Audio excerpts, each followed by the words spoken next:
केरल के वायनाड में लगातार भारी बारिश हो रही है। इसके चलते मंगलवार तड़के 4 अलग अलग जगहों पर लैंडस्लाइड हुई, जिसमें 4 गांव मुंडक्कई, चुरलामाला, अट्टामाला और नूलपुझा बह गई। घर, पुल, सड़कें और गाड़ियां भी बह गई। अब तक 84 लोगों की जान जा चुकी है और 100 से ज्यादा लोग लापता है।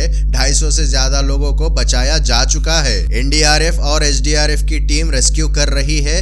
वहीं कन्नूर से सेना के 225 जवानों को वायनाड के लिए रवाना किया गया है, जिनमें मेडिकल टीम भी शामिल है। एयरफोर्स के 2 हेलीकॉप्टर भी रेस्क्यू ऑपरेशन में जुटे हैं। 5 साल पहले यानी 2019 में भी इन्हीं गांवों मुंडक्कई, चुरलामाला, अट्टामाला और नूलपुझा में लैंडस्लाइड की घटना हुई थी, जिसमें 52 घर तबाह हुए थे। 17 लोगों की मौत हुई और 5 आज तक लापता है। मौसम विभाग IMD ने आज भी वायनाड, कोझिकोड, मल्लपुरम और कासारागोड में बारिश को लेकर रेड अलर्ट जारी किया है। मतलब यहाँ आज भी तेज बारिश होने का अनुमान है। अगर तेज बारिश होती रहे तो रेस्क्यू ऑपरेशन में दिक्कत आ सकती है। लैंडस्लाइड एक प्राकृतिक आपदा है या ये एक भूवैज्ञानिक घटना है जो धरातली हलचल के कारण होती है। पहाड़ी क्षेत्रों से ढलानों, चट्टानों की मिट्टी, चट्टान और कीचड़, मलबा का अचानक तेज बहाव आता है या नीचे गिरते व खिसकते हैं तो इसे लैंडस्लाइड कहा जाता है। ये घटनाएं आमतौर पर भारी बारिश, बाढ़, भूकंप, ज्वालामुखी विस्फोट या फिर मानवीय गतिविधियों के कारण होती है। देश में हर साल लैंडस्लाइड की 20 से 30 बड़ी घटनाएं दर्ज की जाती है। केरल में वायनाड में हुए लैंडस्लाइड के बाद पूरे देश और दुनिया के कई हिस्सों में इसके बारे में गूगल पर खोज बढ़ गई है। मंगलवार की सुबह से ही इसका सर्च ग्राफ लगातार ऊपर की ओर जा रहा है। लैंडस्लाइड कई कारणों से होते हैं। इनमें प्राकृतिक घटनाएं और मानवीय हस्तक्षेप दोनों शामिल है। सबसे बड़ी वजह वनों की अंधाधुंध कटाई को माना जाता है। विकास के नाम पर जंगल काटे जा रहे हैं। पेड़ पौधे की कटाई और कम होते जंगल से पर्यावरण का संतुलन बिगड़ता है। चट्टानों की पकड़ ढीली हो जाती है, जिस कारण भी लैंडस्लाइड होता है। बता दे कि पेड़ों की जड़ें मिट्टी और चट्टानों को बांधने में मदद करती है।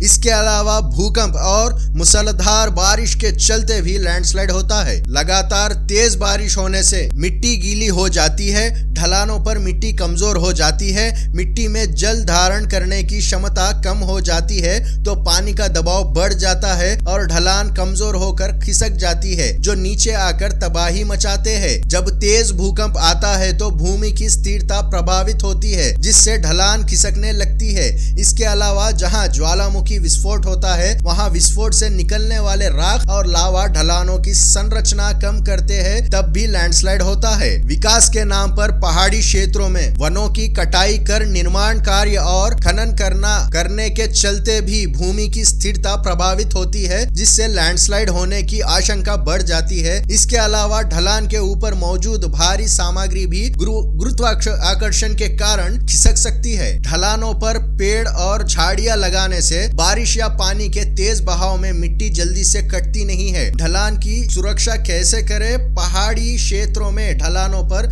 सही ढंग से जल निकासी की व्यवस्था की जाए ताकि पानी जमा ना हो और मिट्टी कमजोर ना हो। ढलानों पर सीढ़ी नुमा खेती करने से मिट्टी का क्षरण कम होता है।